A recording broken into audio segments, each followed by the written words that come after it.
Assalamualaikum warahmatullahi wabarakatuh. Hamdan wa syukran lillah. Salatan wa salaman ala rasulillah. Wa ala alihi wa ashabihi wa mawalah.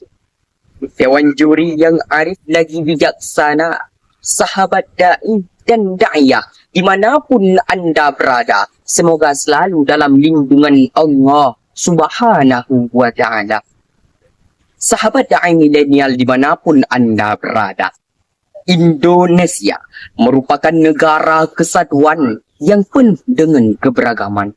Terdiri dari keberagaman agama, suku, dan budaya. Di satu sisi, hadirin, keberagaman ini akan menjadikan Indonesia negeri yang unik dan menarik.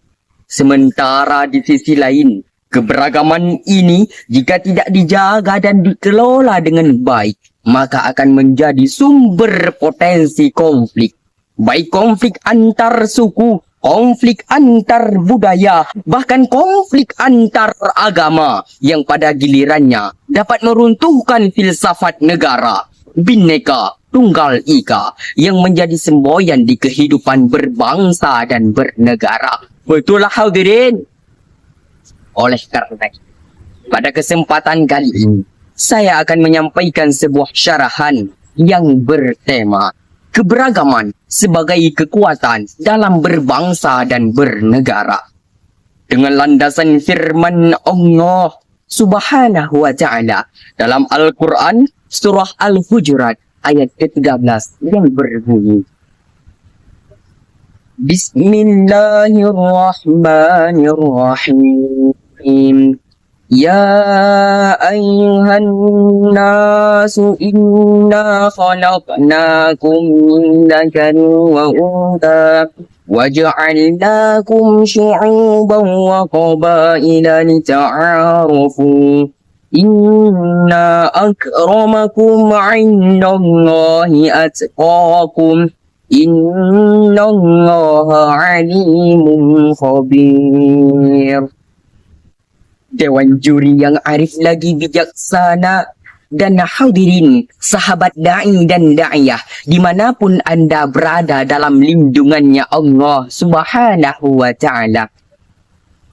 Syekh Profesor Dr. Wahbah Ad-Duhaidi dalam kitab tafsirnya Al-Munir jilid ke-13 halaman 581 menukilkan dua riwayat terkait sebab nuzul ayat tadi.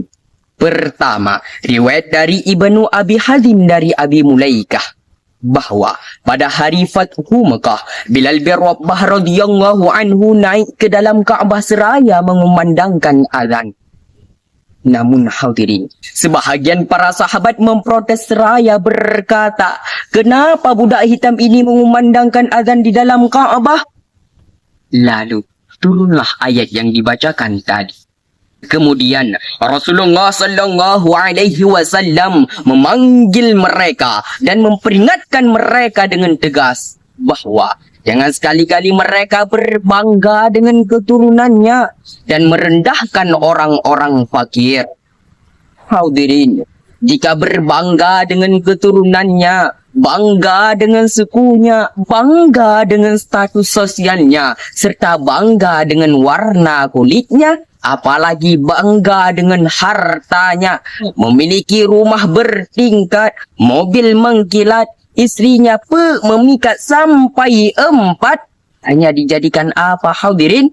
Hanya dijadikan alat untuk membangga-banggakan dirinya dan merendahkan orang lain.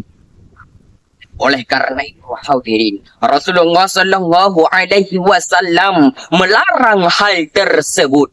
Sebagaimana Rasulullah sallallahu alaihi wasallam bersabda dalam sebuah hadis yang diriwayatkan oleh Imam At-Tirmidzi dari Abdullah ibnu Umar radhiyallahu anhu. Wahai sekalian manusia, sesungguhnya Allah telah menghapus dari kalian keburukan jahiliyah, yaitu sikap berbangga dengan keturunannya.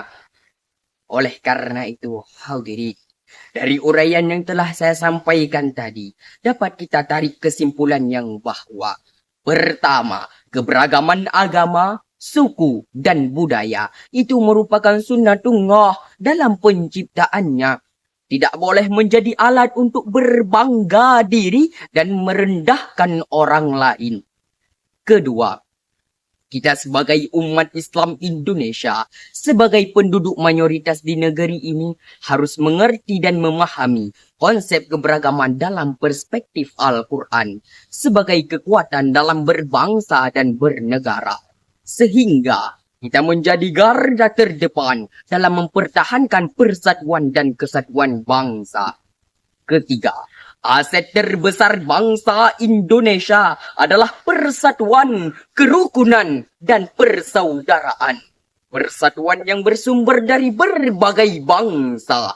Indonesia adalah kekuatan kita yang tidak mudah dikalahkan oleh siapapun. Mengapa hadirin? Karena persatuan dan kesatuan kita sangat kuat. Hadanallah wa yakum ajma'in. Hanya sekian yang dapat saya sampaikan. Undur mangkala wala tandur mangkala. Salam wa minka salam. Salam daiman abada. Wassalamualaikum warahmatullahi wabarakatuh.